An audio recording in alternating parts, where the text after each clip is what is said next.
के लेक्चर में हम लोग बात करने वाले हैं चैप्टर ऑफ अल्कोहल की, अल्कोहल, ईथर एंड फिनोल की।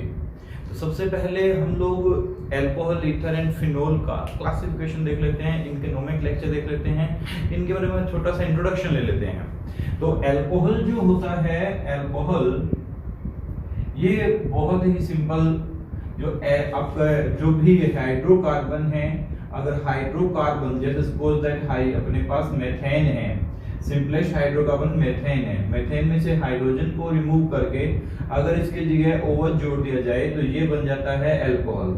मतलब सिंपली कह सकता हूं कि कोई भी हाइड्रोकार्बन चेन पर अगर OH ग्रुप जुड़ा हुआ है तो उसे अल्कोहल कहते हैं। मतलब ये जो आपकी हाइड्रोकार्बन चेन होनी चाहिए वो एलिफैटिक होनी चाहिए, एलिफैटिक ग्रुप होना चाहिए। एलिफैटिक ग्रुप पर क्या होना चाहिए? OH ग्रुप होना चाहिए, तो उसे हम अल्कोहल बोलेंगे।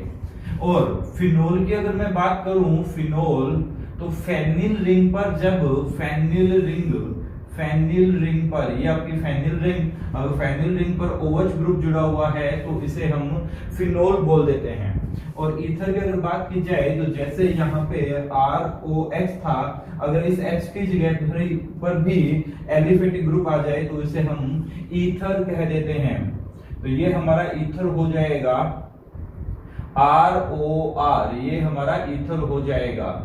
ठीक है। अगर इनके अपन आईपीसी या नोमेनक्लेचर के बारे में बात करें, इसे एल्काइल अल्कोहल बोलेंगे। एल्काइल अल्कोहल, जो भी आपका एल्काइल ग्रुप है, जो भी एलिफैटिक ग्रुप है, उसका कोई कॉमन नेम और एल्काइल अल्कोहल। या फिर हम क्या करते हैं, हम हाइड्रोकार्बन हमारे पास जो भी है, सपोज दैट एल्केन हमारे पास है तो एल्केन प्लस OL कर देते हैं, ओल, अल्कोहल से ओल, तो इसको मिला के हम बोल देते हैं एल्केनोल।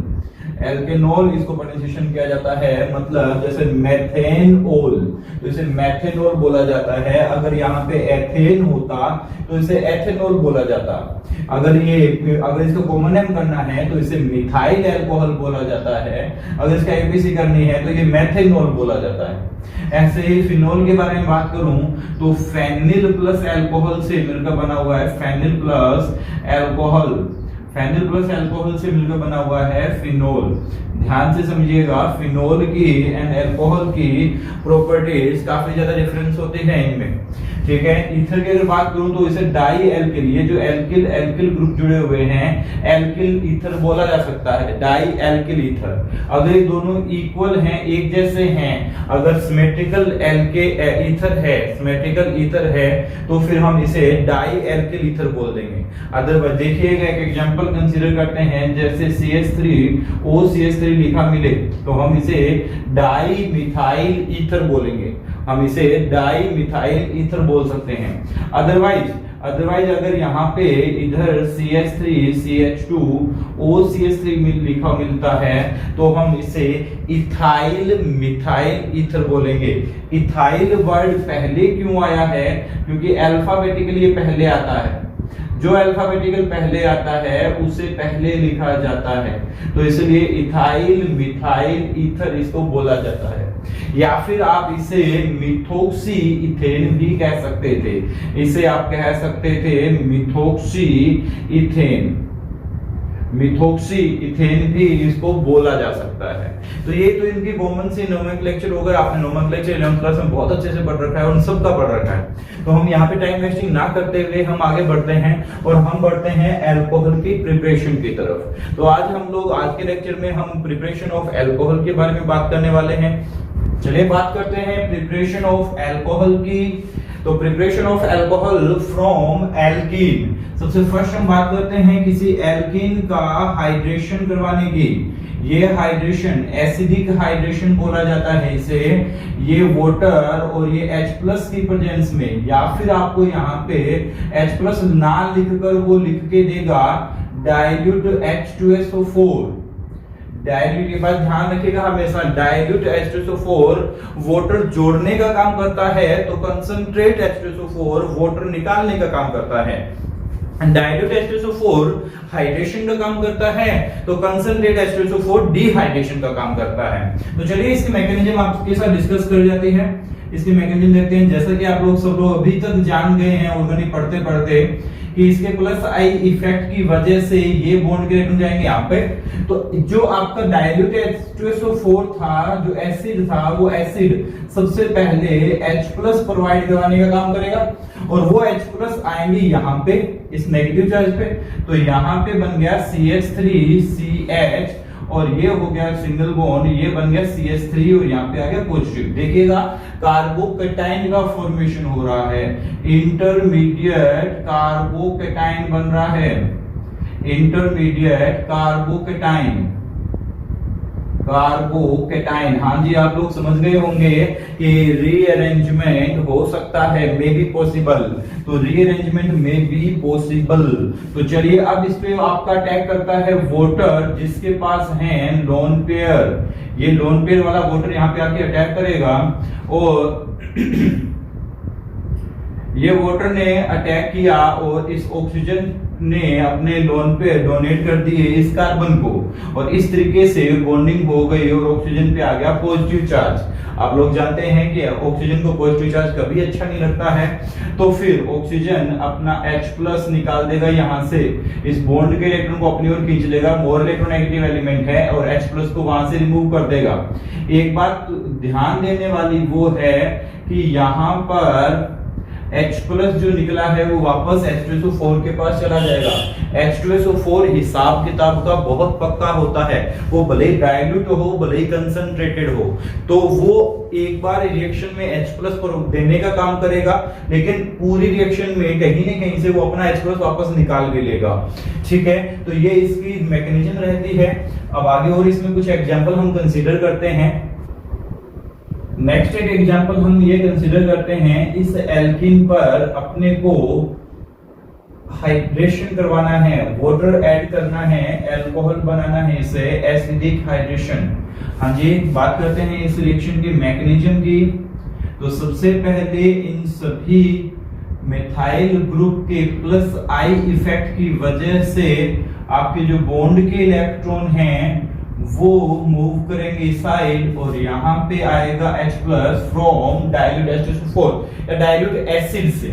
तो ये एसिड से H+ इस पे अटैक करेगा, तो ये CH3, ये CH3, ये CH3 CH और ये बन जाएगा आपका CH3 और ये बन जाएगा पॉजिटिव चार्ज। ये 2 डिग्री कार्बोकेटाइन का फॉर्मेशन हुआ है। यहां से आपको दिख रहा है कि अगर इस मिथाइल आयन की शिफ्टिंग यहाँ पे हो जाए तो ये ज्यादा स्टेबल हो जाएगा, 3 डिग्री कार्बोकेटाइन का फॉर्मेशन हो जाएगा।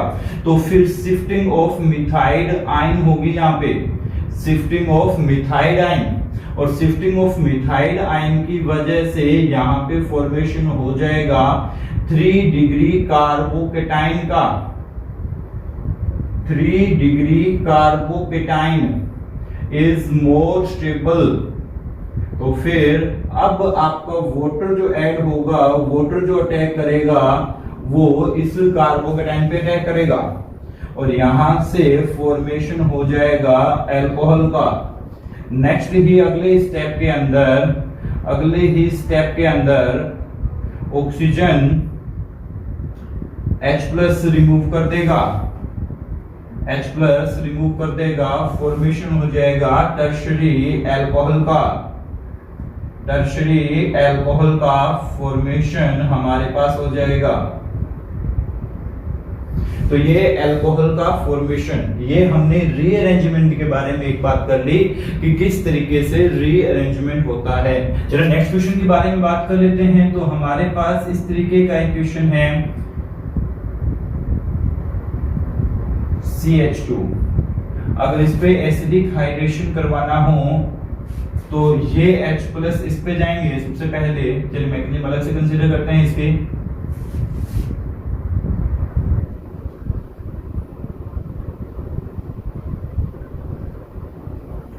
हालांकि मैकेनिज्म आपके एग्जाम में नहीं पूछी जाती है, बहुत कम बार मैकेनिज्म पूछी जाती है, बहुत कम सिलेक्टिव रिएक्शंस होती है जिनकी मैकेनिज्म 12th बोर्ड एग्जाम में पूछी जाती है।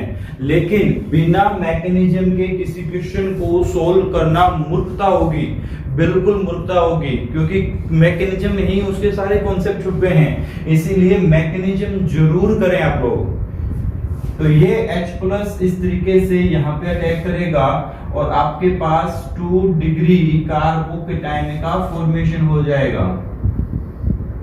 ये 2 डिग्री कार्बोकेटाइन। क्या आपको लगता है कि यहाँ से 3 डिग्री कार्बोकेटाइन का फॉर्मेशन हो सकता है? जी हाँ, यहाँ से ये हाइड्रोजन यहाँ से यहाँ शिफ्ट हो जाएंगे, तो ये हाइड्राइड आयन की शिफ्टिंग हो जाएगी और बन जाएगा 3 degree carbocation. 3 degree carbocation is more stable then 2 degree carbocation because of अगर इस कार्बन पर हम लोग अल्फा हाइड्रोजन काउंट करेंगे तो 3 अल्फा हाइड्रोजन ये रहे और 1 अल्फा हाइड्रोजन यहाँ पे है, तो कुल मिलाकर 4 अल्फा हाइड्रोजन यहाँ पर हैं। लेकिन अगर इस कार्बन पर हम अल्फा हाइड्रोजन काउंट करते हैं तो 2 तो यहाँ पर हैं, 2 अल्फा हाइड्रोजन यहाँ पर हैं और 2 यहाँ पर हैं, तो टोटल 6 अल्फा हाइड्रोजन हो गए। More alpha hydrogen compound are more stable, तो ये कंपाउंड हमारा ज्यादा स्टेबल हो गया। अब अल्कोहल में से मतलब OH जो है, मैं डायरेक्ट OH का अटैक करवा देता हूं जो हमें वाटर से मिलने वाला है।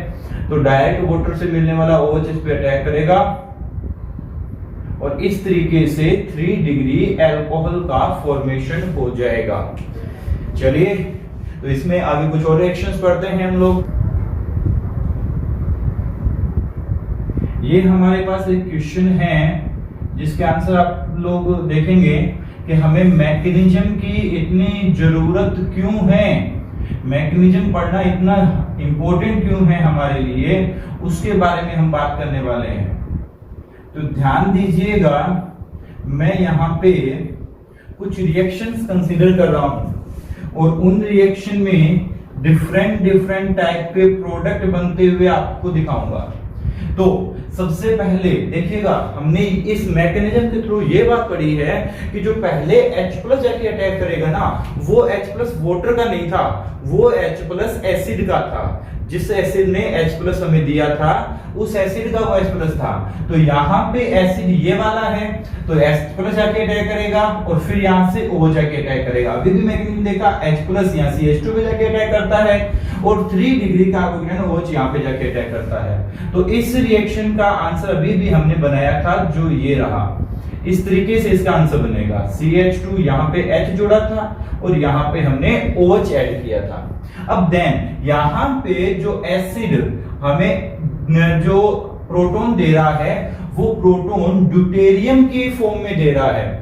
जो प्रोटॉन हमें प्रोवाइड हो रहे हैं वो ड्यूटेरियम की फॉर्म में हो रहे हैं, मतलब हैवी हाइड्रोजन की फॉर्म में हमें मिल रहे हैं। तो पहले जाकर ये ड्यूटेरियम ही, क्योंकि ये एज इट इज H+ की तरह बिहेव करता है ऐसे ही, तो ये जाके पहले इस पे जुड़ेगा और देन OH जो वाटर से मिला है वो जाके जुड़ेगा। तो इस रिएक्शन का प्रोडक्ट जो होगा, यहाँ पे ड्यूटेरियम जुड़ेगा और यहाँ पे OH जुड़ेगा।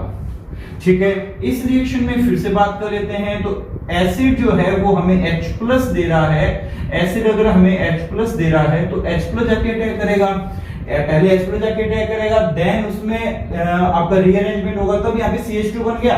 ये CH2 कैसे बना? रीअरेंजमेंट की वजह से। तो फिर D2 जो है वो हमें OD देगा, तो OD जाके यहाँ पे जुड़ेगा OH नेगेटिव की जगह पर, है ना।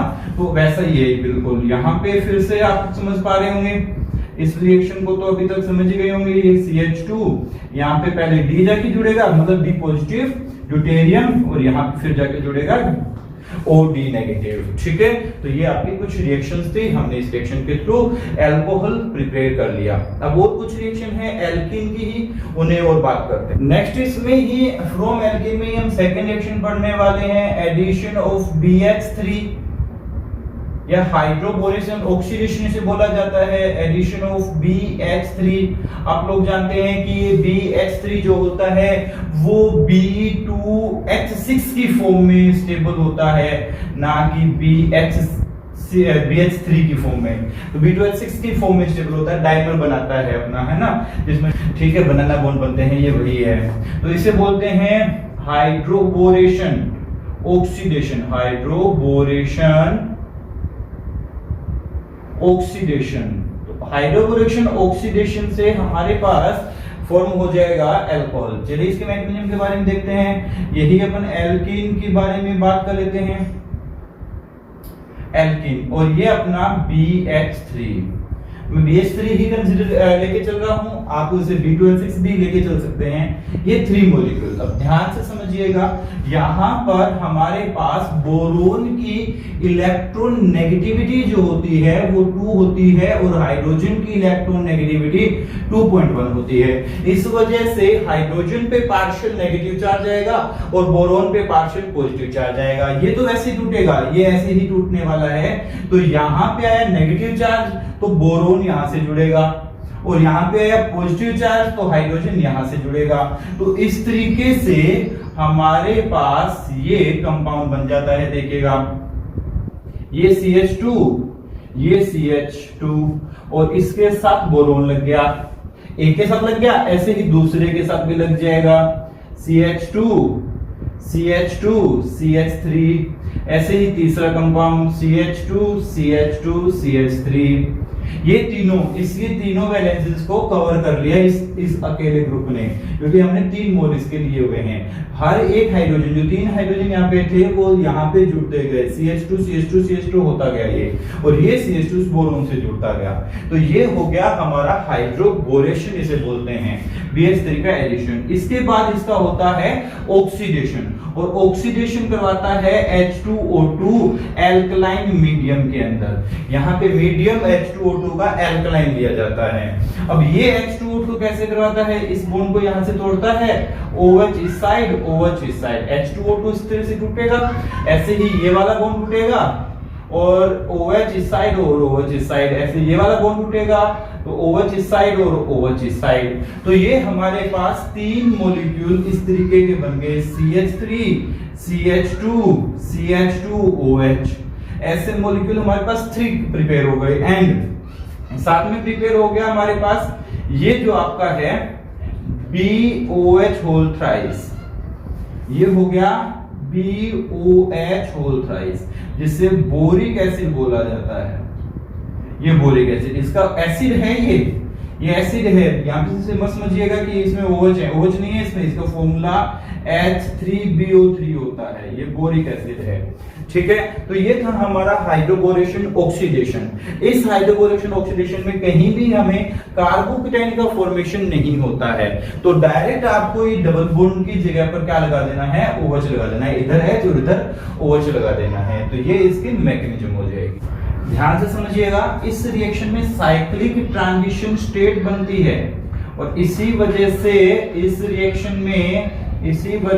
रिएक्शन में कार्बोकेटाइन का फॉर्मेशन नहीं होता है और रीअरेंजमेंट नहीं होता है। एक साइक्लिक ट्रांजिशन स्टेट बन जाती है यहां से, तो इस वजह से यहाँ पे कार्बोकेटाइन का फॉर्मेशन नहीं हो पाता है। तो ये कार्बोकेटाइन का फॉर्मेशन होता नहीं है, तो रीअरेंजमेंट भी इस रिएक्शन में नहीं होगा। इसके बाद हम बात करते हैं ऑक्सीमर्क्यूरेशन डीमर्क्यूरेशन की। एनसीईआरटी सिलेबस में तो ऑक्सीमर्क्यूरेशन डीमर्क्यूरेशन नहीं है, लेकिन नीट यूजी के अंदर एंड आईआईटी के अंदर ये यहां से क्वेश्चन कई बार पूछ लिया जाता है। तो हम बात कर लेते हैं ऑक्सीमर्क्यूरेशन और डीमर्क्यूरेशन की। चलिए हम बात कर लेते हैं ऑक्सीमर्क्यूरेशन और डीमर्क्यूरेशन की। तो फिर से हम वही एल्कीन का एग्जांपल लेते हैं। ये एक एग्जांपल मैं इसलिए बार बार ले रहा हूं कि आपको सारी बातें क्लियर हो जाएंगी। यहां पे हम लेते हैं मर्क्यूरिक डाई एसीटेट। यहां पे हम मर्क्यूरिक डाई एसीटेट की प्रेजेंस में H2O को जोड़ने का प्रयास करेंगे, तो ये NaBH4 होगा और OH मतलब एल्कलाइन मीडियम के अंदर। चलिए मैकेनिज्म देखते हैं इस रिएक्शन की भी। आपको हर रिएक्शन की मैकेनिज्म जरूर देखनी है जहां तक पॉसिबल हो वहां तक, क्योंकि मैकेनिज्म से बहुत सारे क्वेश्चन के आंसर हमारे जल्दी से निकल आते हैं। तो सबसे पहले ये मर्क्यूरिक डाई एसीटेट बोला है मैंने, मर्क्यूरिक डाई एसीटेट देख लीजिएगा एक बार इसकी स्ट्रक्चर, कंफ्यूजन ना हो इसलिए। तो ये मर्क्यूरिक डाई एसीटेट, सबसे पहले ये वाला बॉन्ड यहां से टूटेगा और ये नेगेटिव और ये पॉजिटिव बचेगा, तो Hg वापस में से OAC ही लिख रहा हूं मर्क्यूरिक डाई एसीटेट को, एंड यहां से एसीटेट अलग हो जाएगा। ये जो मर्क्यूरिक एसिटेट यहाँ से कन्वर्ट हुआ है इसे मर्क्यूरस एसिटेट बोलेंगे, पॉजिटिव वन चार्ज है इसलिए, यहाँ पे +2 था इसलिए मर्क्यूरिक। तो ये वाला इस वाले पे अटैक करता है, देखिएगा CH2। तो सबसे पहले ये मर्क्यूरस एसिटेट जो है ये यहाँ पे आके अटैक करेगा और इससे CH3CH यहाँ पे आ जाएगा पॉजिटिव चार्ज और ये CH2HgOAC। अब ध्यान से समझिएगा, ये पॉजिटिव चार्ज और ये मरकरी, मरकरी होती है आपकी मेटल, मेटल के पास में कोई पॉजिटिव चार्ज कैसे रह सकता है? मेटल तो बहुत दयालु होते हैं, बहुत दानी होते हैं, ठीक है। तो ये मरकरी जो है वो अपने इलेक्ट्रॉन इसे डोनेट कर देती है और इससे साइक्लिक आयन बन जाता है, साइक्लिक कैटायन का फॉर्मेशन हो जाता है। इसी वजह से यहाँ पे कार्बोकैटायन का फॉर्मेशन नहीं हो पाता है, साइक्लिक कैटायन का फॉर्मेशन होता है। अब यहाँ पे वाटर का एडिशन होगा क्योंकि ये साइक्लिक कैटायन वापस अपने मर्क्यूरी इलेक्ट्रॉन खींचेगा, पॉजिटिव चार्ज आ जाएगा इस पे, तो ये वापस खींचेगा तो पार्शियल पॉजिटिव चार्ज इस पे भी आएगा और ये इस पे अटैक करेगा। और इस तरीके से ये अटैक होने के बाद वाटर आप देख रहे हैं, फिर से वाटर पे OH मतलब इस पे अपने ऑक्सीजन पे पॉजिटिव चार्ज आ गया है, अपने पॉजिटिव चार्ज को बर्दाश्त के बाहर है, तो इसीलिए ये अपने पॉजिटिव चार्ज को बाहर निकाल देगा। और यहां से इस रिएक्शन को, इतनी सी रिएक्शन को बोलते हैं ऑक्सीमर्क्यूरेशन। ध्यान से समझ लीजिएगा, इसे बोलते हैं ऑक्सीमर्क्यूरेशन। ये ऑक्सीमर्क्यूरेशन हुआ है एंड ये रिएक्शन NaBH4 की प्रेजेंस में और OH की प्रेजेंस में इसका होता है डीमर्क्यूरेशन। ये वाला बॉन्ड यहां से हट जाता है और H यहां पे लग जाता है।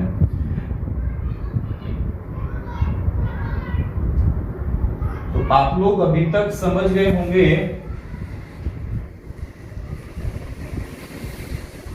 यहां पे H लग जाता है और मर्क्यूरी हट जाती है वापस। तो इसी रिएक्शन से आप लोग अभी समझ गए होंगे, इसे बोलेंगे हम क्या? इसे बोलेंगे डीमर्क्यूरेशन। तो ऑक्सीमर्क्यूरेशन, डीमर्क्यूरेशन, ये हमारा ऑक्सीमर्क्यूरेशन और डीमर्क्यूरेशन हुआ।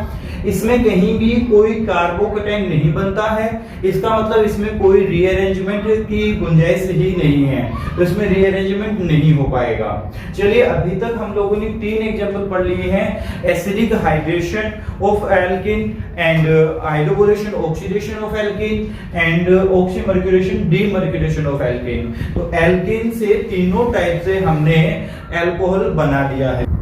तो इस रिएक्शन के थ्रू हम तीनों एग्जांपल समझ लेते हैं। मेरे पास एक एग्जांपल है ये वाला, अगर मुझे इसके साथ H+ और H2 दिया होता है तब क्या आंसर बनेगा? अगर मुझे इसके साथ B2H6 एंड H2O2 OH- दिया हुआ है एंड मुझे इसके साथ mercuric diacetate, water and NaBH4 sodium borohydride OH- की प्रेजेंस में, तब क्या आंसर बनेगा? तो चलिए बात करते हैं पहले वाले रिएक्शन की। तो आप जानते हैं कि पहले वाले में, पहली जो रिएक्शन है, फर्स्ट जो रिएक्शन है उसमें हमारे पास कार्बोकैटायन बनता है, कार्बोकैटायन बनता है तो ये मिथाइल आयन की शिफ्टिंग होगी, यहाँ पे आएगा और OH यहाँ पे लगेगा। तो चलिए ये वाली हम आंसर बनाते हैं इसका, ये OH यहाँ पे लग जाएगा। मैं डायरेक्ट आंसर लिख रहा हूं बच्चों,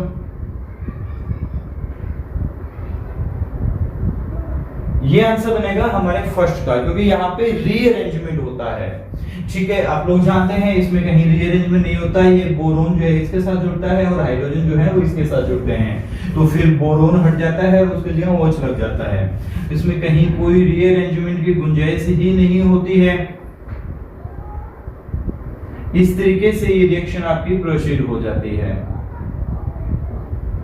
अभी भी आप लोगों ने ये पढ़ा था कि ऑक्सीमर्क्यूरेशन डीमर्क्यूरेशन में भी रीअरेंजमेंट नहीं होता है, लेकिन जो OH लगा था वो यहाँ बीच वाले कार्बन पे लगा था, मतलब जहां पे हाइड्रोजन कम थे वहां लगा था।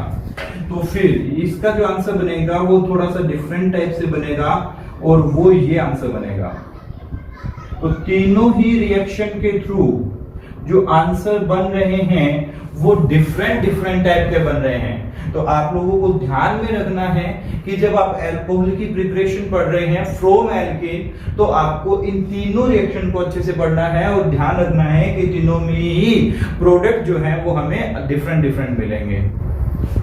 इसी रिएक्शन में मैं अगर आपसे एक क्वेश्चन होमवर्क के लिए आपको दूं, तो आप देखिएगा मैं ये क्वेश्चन आपको होमवर्क के लिए दे रहा हूं। BD3 लिखा है मैंने, कोई दिक्कत नहीं, BH3 होता है वैसे BD3 होता है, H2O2 एंड OH माइनस। तो आप मुझे इसका आंसर कमेंट बॉक्स में कमेंट करके बता सकते हैं।